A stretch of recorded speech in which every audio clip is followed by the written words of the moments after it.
Hello everyone and welcome to Flawless Execution, a podcast brought to you by UNICOM Engineering, the first episode of the podcast. We're thrilled to have you along for this inaugural episode. Today, for the first episode of the show, we're going to be talking about the importance of the regulatory process and why it matters to customers and so much more. We'll also get into EU Lot 9, talk a little bit more about that later on in the show. But first, let me introduce you to our guest today. His name is Mike Cantwell. He's the Global Regulatory Compliance Manager at UNICOM Engineering. Mike, welcome to the show. Thanks for joining me. Thanks for having me. Absolutely. Thrilled to have you along with us here today, Mike. So let's start off just with kind of the basics of what we're talking about here on the show today. What's the true value of the regulatory process when you're working with a system integrated partner? Well, UNICOM Engineering, a lot of our customers are software companies. And so hardware is something they need to run their software, but it's foreign to them for what they do on a daily basis. So what UNICOM does is we don't just make sure the hardware has the right hardware configuration for them and the firmware. We also load their software on it. We can brand it for them. And even more importantly, we can ship around the world to their customers and take care of all of the regulatory compliance, the trade compliance, customs duties, all that kind of stuff. We manage the whole process from leaving our dock to arriving at their customer's dock. So why does this regulatory process matter to your customers? What does it mean to them?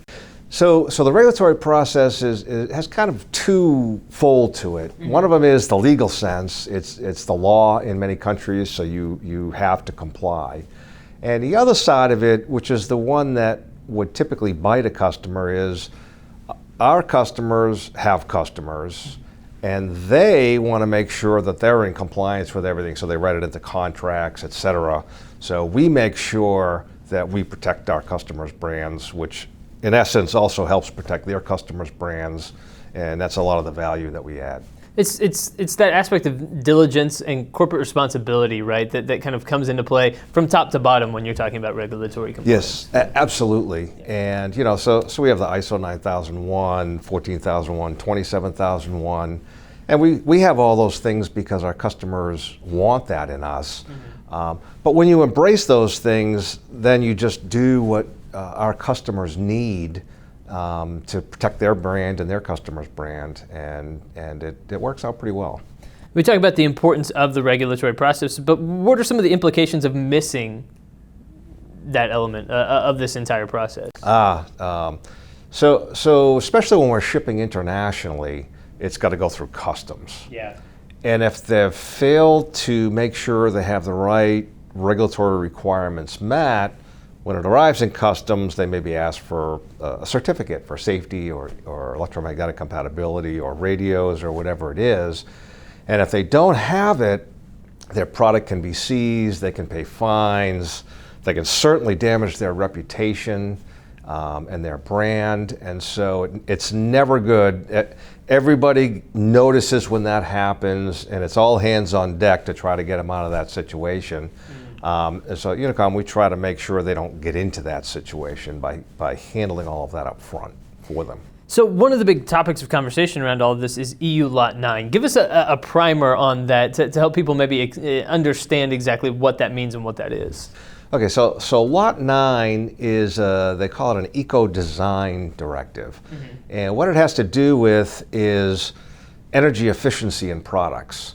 So the Lot 9, this is the 9th revision of that as they add products. So they started with a lot of the higher volume products, and now they've moved into servers, which might not be as high a volume, but especially with the pandemic, with everybody having gone online, servers around the world for all the online stuff that people do now is growing. And so the European Union has decided to also force servers to meet the energy efficiency requirements, because it's easier for them to do that than it is to increase the power in all those European countries, because the Europeans, they're landlocked. They only have so much land. There's a lot of countries and connecting grids and all of that. So it's something to help everybody keep moving forward to give them time to do all the other things to add power as the world grows.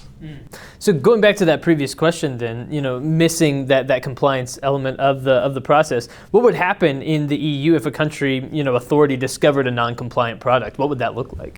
Okay, so part of the European Union and the CE mark is that if one country discovers a company that's not doing what they're supposed to do, they're obligated to announce to all the other countries that there's a problem here with this company or with this particular product. And they publish memos about every month or so, and they list all the products that they've found are just in violation, and they don't want them in any of the countries. So then you can't get into any of the European countries, not just the one that you had a problem in. That seems like that would be a significant drawback or downside or negative result of that. Absolutely, and we hear about the big name brands that, batteries exploding or whatever, but it happens an awful lot that we don't really see in the media, and it damages their brand and what they're trying to do, and that affects everybody's profits and everything else. And as you look forward to January 2023, the acquired efficiency for Lot 9 increases, right? So these regulations are constantly evolving, which is something to stay on top of. Absolutely, and this particular directive too, the power supply is not the glamorous part of a computer. People think about all the software on it, but the power supply is a major assembly, a major component of any computer, including servers. And the energy efficiency is also a major contributor to meeting the energy reduction requirements for a server. But it's also affected other regulations. So in order to CE mark in Europe or to sell a product in Europe, your product has to comply with all the directives that apply to that product, not just Lot 9. So even though physically you pull out a power supply and slide in something with the same form factor, so it's easy to replace, but other directives are affected, like the low voltage directive for safety. And so you have to update all the products with this new power supply, evaluate it, make sure that with this new power supply it's also safe. The other directive it has a major impact on is the electromagnetic compatibility directive, or EMC. And so whenever you swap the power supply out, there's a lot of requirements in EMC, such as voltage surge and electrical fast transients and some other technical things that the power supply is really there to help protect the product. So you have to make sure that it still protects the whole product after you make these changes. And so there's a lot of testing, a lot of evaluation, third-party evaluation, certifications that you have to do just by popping in a new power supply. Wow. So that kind of gets into what my final question was going to be, and that was the latest requirements that are going to be phased into EU Lot 9. Tell us a little bit about those and how you're helping customers with some of these latest directives. Okay, so in January, the efficiency of a power supply has gone up, so we have to change them. So UNICOM engineering for the roadmaps that we produce, we've already started with the certification process for safety and EMC to fix those things. But also what UNICOM engineering has been doing with their customers is we've been working with them for months, letting them know these old power supplies are going to go away, and you're going to have to start buying these new ones because of the Lot 9 requirement.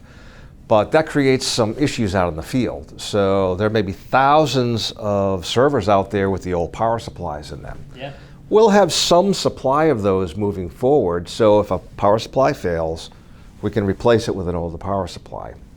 But that's going to be limited. At some point, a power supply is going to fail. We have no more of the old power supplies, and the new power supplies are not compatible with the old ones. They have current sharing and other things associated with them that they won't work together. Yeah. So if a power supply fails in the future, you're going to have to replace both power supplies. So that's an expense hit. They have warranties and things with their customers, so it's probably a profit hit.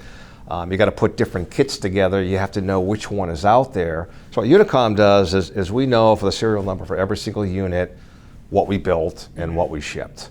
And so we can tell them, okay, we still have the old power supplies, you can send this kit, or you don't have any more of those old power supplies, you're going to have to send your new kit, it's a lot more expensive. Yeah. And so we work with them on the logistics of handling not just shipping out the new system, but on handling their warranties and repairs and everything for their future warranties. That's an excellent point. And I suppose that communication and the relationship that you have with them helps with that process, right? And that's probably an important aspect to all of this. Yes, because UNICOM engineering, what we want to do is we want to protect our customers' brands, which also helps our customers protect their customers' brands. Right. And so I often say, we didn't put the rocks in the river, but we know how to canoe around them. And so we tell them up front, everything's changing, you're going to have to change too, but we have time to do it. Here are the facts, and then we work out all the logistics with them. Mike, any final thoughts that you want to leave customers and viewers of the podcast here today with? Anything that you want to make sure that people walk away with after they check out this episode? UNICOM Engineering works hard to help our customers. Mm-hmm. And we do that not just by looking at the regulatory requirements, we look at all the aspects of literally taking a cardboard box with a computer in it and making sure it lands safely on the dock of their customer. And there's a lot involved in that, a lot of people in the background doing that. And in this particular instance, regulatory was a big piece for the reason why we're doing things. But there's lots of other things that happen too that force things to change and to have discussions about it. And UNICOM Engineering, lots of people behind the scenes at my company that help our customers do. What's the best way for people to get in touch if they have questions, if they want to reach out and talk to you more about this? They can probably contact us through the UNICOM website, mm-hmm. and everybody knows who I am within UNICOM, so they will definitely get it to me. There you go, UNICOM Engineering. Mike Cantwell, Global Regulatory Compliance Manager. Mike, thanks so much for joining us here for the first episode of the podcast and talking more about compliance. All right, thank you very much. I appreciate it. Absolutely. And everyone, thank you for joining us for the first episode of Flawless Execution, a podcast brought to you by UNICOM Engineering. We appreciate you joining us very much. Of course, for more, you want to subscribe to the podcast. Again, this was the first episode, so there will be more on the way. So subscribe on Apple Podcasts or Spotify, wherever you get your podcasts these days. Make sure to subscribe to stay up to date with the latest from the show, and stay tuned. We'll be back soon with those new episodes, but for this one, for Mike Cantwell, I'm Tyler Kern. We'll talk to you again soon.